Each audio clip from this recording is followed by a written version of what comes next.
अमित और मिता की शादी को 3 साल हो चुके थे। दोनों एक दूसरे से बेहद प्यार करते थे। उनका जीवन खुशहाल और सुकून से बीत रहा था। अमित ऑफिस के काम में व्यस्त रहता और मिता घर संभालने के साथ साथ एक छोटा ऑनलाइन व्यापार भी चलाती थी।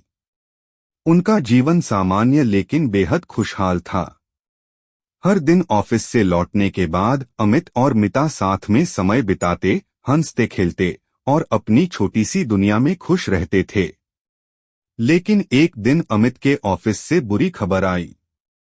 कंपनी को भारी नुकसान हुआ था और उसे अपने कई कर्मचारियों की छंटनी करनी पड़ी। दुर्भाग्यवश अमित का भी नाम उन लोगों की सूची में था जिन्हें नौकरी से निकाल दिया गया था। इस खबर ने अमित को अंदर से तोड़ दिया।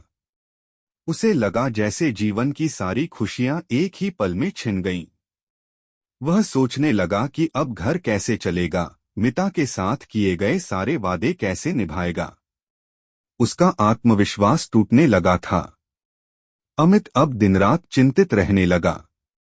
वह चुपचाप बैठा रहता, मन में हताशा और निराशा भर गई थी।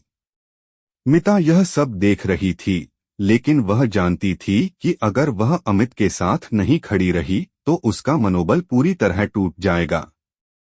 मिता ने ठान लिया कि वह अमित को इस मुश्किल घड़ी में संभालेगी और उसे फिर से जीवन में आगे बढ़ने की हिम्मत देगी।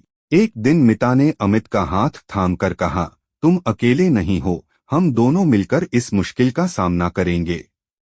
मुझे तुम पर भरोसा है और हम साथ हैं तो कोई भी मुश्किल हमें रोक नहीं सकती।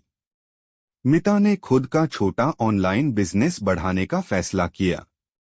उसने अपने हस्तशिल्प के सामान, बच्चों के कपड़े और घर के सजावटी वस्त्रों को ऑनलाइन बेचना शुरू किया।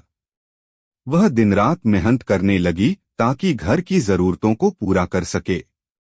मिता न केवल घर का खर्च चला रही थी, बल्कि अमित को हर दिन प्रेरित भी कर रही थी कि वह फिर से नौकरी की तलाश में जुटे। धीरे धीरे अमित ने मिता की बातों को गंभीरता से लेना शुरू किया। उसने देखा कि मिता ने पूरे घर की जिम्मेदारी अपने कंधों पर उठा ली थी। मिता के साहस और मेहनत ने अमित को फिर से खड़ा होने की हिम्मत दी। उसने अपने मन की निराशा को दूर किया और नए उत्साह के साथ नौकरी तलाशनी शुरू की। मिता रोज उसे प्रोत्साहित करती, तुम जरूर सफल होगे, मुझे तुम पर पूरा भरोसा है। कुछ महीनों बाद अमित को एक अच्छी नौकरी मिल गई। उनका जीवन फिर से पटरी पर आने लगा। एक दिन जब वे छत पर बैठे थे, अमित ने मिता की ओर देखा और भावुक होकर कहा, तुम सिर्फ मेरी पत्नी नहीं हो, तुम मेरे जीवन की असली अर्धांगिनी हो। तुमने मुझे इस कठिन समय से बाहर निकलने की ताकत दी। तुम्हारे बिना मैं कभी ये नहीं कर पाता। मिता मुस्कुराते हुए बोली, हम दोनों ने साथ रहने का वादा किया था और तुम्हारे साथ हर मुश्किल में खड़ा रहना ही तो मेरे जीवन का सबसे बड़ा कर्तव्य है। यह कहानी हमें यह सिखाती है कि सच्चे जीवन साथी का साथ सिर्फ अच्छे समय में नहीं होता, बल्कि कठिनाइयों में भी वह पूरी मजबूती से खड़ा रहता है।